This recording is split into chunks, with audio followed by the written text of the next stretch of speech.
speaker by focusing on the latrine passage on page 125. Consider all the details in your analysis in that scene. Select the details that best allow you to argue interpretation.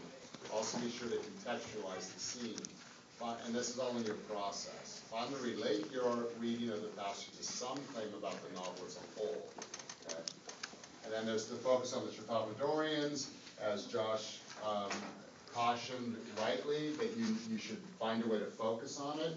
One of the strategies you can have about that, this came up in one of the Hamlet papers, I just can't remember how for the moment, is that you should make a blanket. This is just a strategy. It's one I recommend. You shouldn't, and so if I recommend it, you should do it. You should say that this is what the Trafalmadorians are doing as a whole. If you say the Trafalmadorians, when I make that claim, I want to believe that the guy who had it tattooed on his chest, that everything is beautiful, nothing hurt, I hope that he would be skeptical, because I feel better about not letting him in my class, is that the Trafalmadorians are a false voice. Okay, I would write it better than that, but that was basically what my claim's about. Why they're a false voice, right? And so is how I would complicate the claim. They're a false voice because they're a false voice in a novel that's about those who create an alternative false reality. They become the seductive example of that, like John Wayne movies and everything synonymous. To assume that I would have that in the world at large of readers of this book, that I have people who'd be skeptical of that, do you think I do? Do you think it's possible to read this book and see them as a true voice? Maybe not now. Because to me, it's within the realm of argument, right? That I'm confident about what I'm claiming, but I think I would have to prove it. I see the I can imagine the skeptical position of that. And so as long as I can imagine it, then I feel pretty good about proceeding with my paper. Because I know I've got an argument there. To argue that, that there's deception in Hamlet, I'm not sure there's an argument there. Right? To argue that Hamlet's only about politics, not about love, well, there's skepticism to that. Or it's only about love and it's not about politics, well, there'd be skepticism to that. Yet people have argued those positions, right? So from the Trafalmadorians' point of view, my recommendation is you make a blanket statement. I fit it into my statement about the whole. This is what my first paragraph is going to look like. My second, and then I'm going to say, but this paper is going to focus on one or two scenes. I'm going to write it after I've written the body. This paper is going to focus on one or two scenes, depending on how many I'm going to focus on, where the Trafalmadorians exist. Next paragraph, on page, blah, blah, blah, Vonnegut writes, blah, blah, blah, blah, the Trafalmadorians say to Billy, blah, blah, blah, and then I quote it, and then I'm off and running with my paper.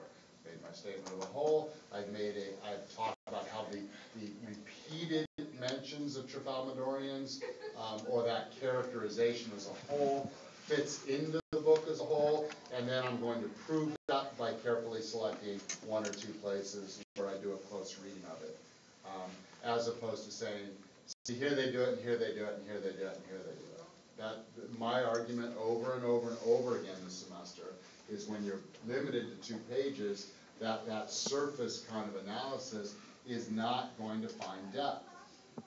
It's not, and nor is it going to sufficiently prove the argument that you're better off making a close reading, focused analysis of a particular pregnant or complex part of the book.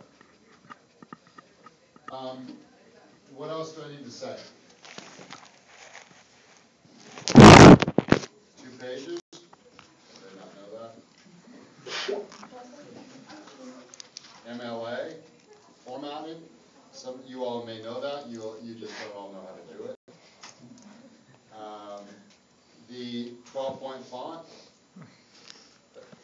that's redundant because that's MLA formatting. Paginate, that's redundant too, that means put page numbers on it because that's MLA formatting. Don't call it Slaughterhouse 5.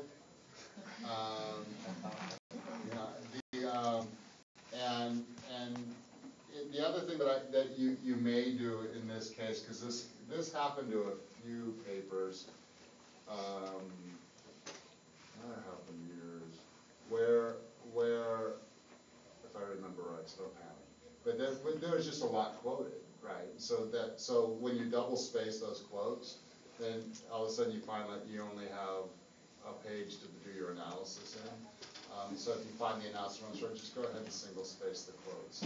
Again, the logic behind double spacing in MLA format is so that I can write between the lines precisely where I want to mention this. Your part of your essay, this is what I have to say about it. Sometimes I do it in the margins, but sometimes I need this. I like the space to write it in between. I'm not going to write anything between what you're quoting. No, buddy, it's not right about this. You should have said this. I'm not going to do that. So you can, where you block the quote, you can single space it, but make sure you try to give it. All right, so I'll type that up. I have a class right after this one, but I'll type it up later this afternoon, and I'll put it outside my office. If you want a prompt, and you can take it, and you can just read it over and over. You can show it to your mom. Say, what the fuck does he mean? And if not, I'll bring some more copies to class next time. You can have them there. I just, I want to be helpful. So now here's the big question. Let's try this. Let's just ask the large question. I know I've asked it over and over and over again, but it keeps informing itself. If any question keeps informing itself, it's the one I'm going to write on the board. Who is speaking?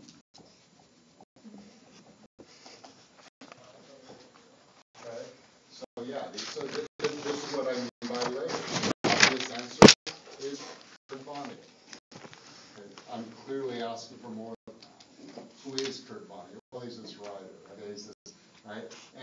And so we've been answering this question with every chapter. I want you to answer it taking into account everything we know through chapter 5, but I want you to say, how does chapter 6 and 7 continue to inform that question? And it's especially important in a novel like this because by inserting himself in it, he becomes one of its characters. Omniscient narrator is the person that says, it was the best of times, it was the worst of times. That omniscient narrator. That we don't care about them. We don't care about them before the play begins. We don't care about them post hoc. We don't care if they live or die. We don't feel anything about omniscient narrators. We feel about the characters, maybe. Right? So by Vonnegut inserting himself, we should feel or think something about him. He's inviting that. The narrator becomes one of his characters. Which any first-person narration does. It isn't like you haven't seen that before. I'm sure you've all read first-person. So who is speaking? How do we figure that out? How do we answer that question? Sorry if I'm being pedantic here. How do we figure that out? How do we investigate it?